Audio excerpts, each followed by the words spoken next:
Hello sa mga kapwa ko siklista dito sa Taiwan. Kasama ko pala ang kaibigan ko si Niel. Magra-ride kami dapat sa Yulao pero hanggang dito lang kami sa Prague. Kasi sobrang init talaga sa Taiwan ngayon. Kaya halika, samahan nyo kami sa mga naging ride namin. Ngayon, susubukan ko lang yung Insta360 ko. Kaya ito, papahawak ko sa kaibigan ko.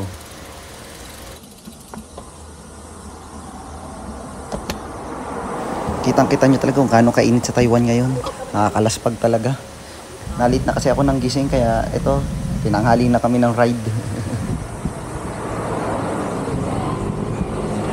Malakas talaga tong kasama ko kaya tingnan nyo, iwan na iwan ako. Kailangan pa natin mag-practice siguro, ensayo lang, lalakas din tayo. Ang tansya ko mga nasa alas 8 pa lang ata ng umaga to pero lalaspagin ka talaga ng init ng araw. Maswerte na lang kami. May lilim na napupunta pero kung wala lilim to, naku, tuyot na tuyot ka panigurado.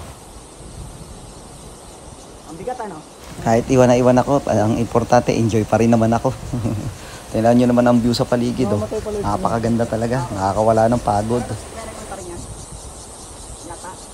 Banayad lang naman ang ahon dito sa Prague. Hindi naman ganun nakakapagod, yakang-yakan naman. Medyo naiwan lang naman ako dito pero kaya naman pa rin.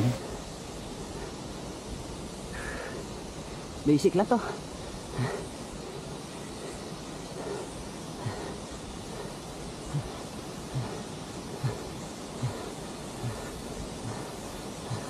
Basic magakay. Putang. Mahirap.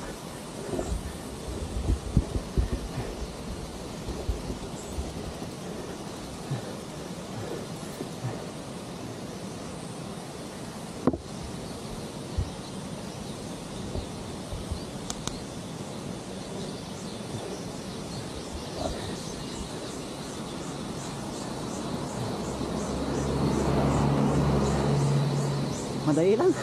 Madaling magakay.